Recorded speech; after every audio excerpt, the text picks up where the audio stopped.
Good afternoon mga junkie. Today is Saturday and bukas is day off. So pag-uusapan natin ngayon ang iba't ibang klase ng copper A o ang double string at single string na copper A at bakit naging high class siya na tanso. So bakit nga ba ito tinawag na copper A o naging high class na tanso? And bakit ito ang pinakamahal at ano ang pagkakakilanlan ng copper A. So kung bago ka lamang dito sa akin channel, huwag kalimutang mag-like at mag-subscribe. This is Grey Bonet and welcome to my channel. So nandito ako ngayon sa aking mitalan. Papakita ko sa inyo ang copper A na nabili ko for today. So ito na sila. Ayan. Ang tawag dito ay copper A. Kung makikita nyo is hindi lang sa laki, hindi lang sa liit, kundi sa kintab matatawag ang isang tanso na high class na tanso o copper A. So papaliwanag ko sa inyo kung ano-ano nga ba ang sakop ng copper A. So as we all know, copper A ang pinaka high class na tanso o yung pinakamahal. So bakit nga ba ito mahal at ano-ano ang klase ng copper A? So pag sinabi natin copper A, automatic malalagay sa isip natin is malalaki at makikintab at bagong-bago. So check na yon na makintab. Pero ang laki is bonus na lang kung malaki. Ang mahalaga is double strand o double string ang isang copper at makintab ito bago tawagin itong copper A o high class na classification ng tanso. So ito na, nakabili na ako ng malaki, maliit, double string at medium size na copper A. So nakita nyo to, maliit siya pero bilong siya sa high class na tanso. Copper A siya, bakit makintab? Tingnan nyo mabuti yung kintab niya, kahit maliit siya, as long as double string is, pasok pa rin siya sa class A. Ito naman is malalaki. Pero ang sign na ito ay copper A ay dito. Kung makikita nyo, nandoon pa rin yung kintab. So copper A pa rin siya plus malalaki siya.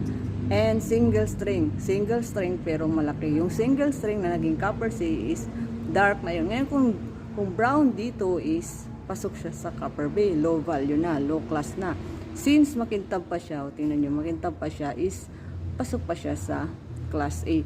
Dahil bukod sa single string, hindi lang naman single string din ang basihan, kundi ang kintab at ang laki. And this one, meron pa. Katulad nito.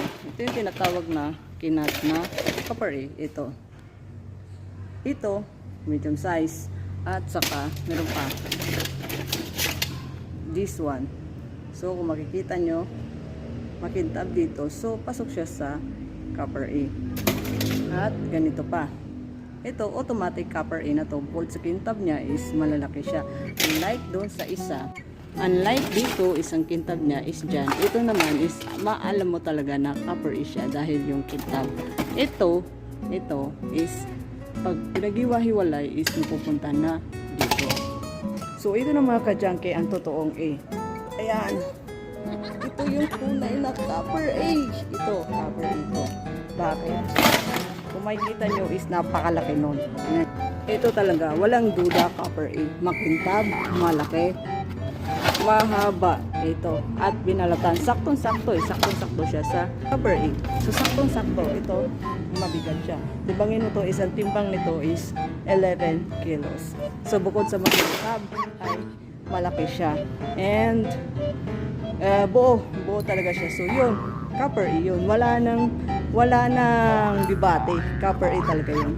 So again yan ang iba't ibang klase ng copper A. Ganito na malalaking copper A. Ganitong copper A na klarong-klaro yung kintab. Copper A na malalaki na naging double single string. Copper A na maliliit pero makintab but double string pa rin. Copper A na kinat off. Yan. And copper A na maliliit ang gahibla pero makintab. At yung mga pinagputol-putol na katulad nito is ito, pinagputol-putol na siya but pasok pa rin siya sa copper. Ngayon, kapag ang mga yun ay naging brown nagiba ang kulay, ito, kapag nagiba ang kulay nito, aray ko, kapag nagiba ang kulay nun is magiging copper B na yun. So maglo-lower na yun, magiging copper B na. So ngayon alam nyo na ang klase ng class A. So kapag nagtanong dyan, pag class A ba malaki, pag class A ba ganito, pag class A ba kailangan makintab. Hindi lang sa laki kasi, double string basta makintab, pasok sa class A. Okay?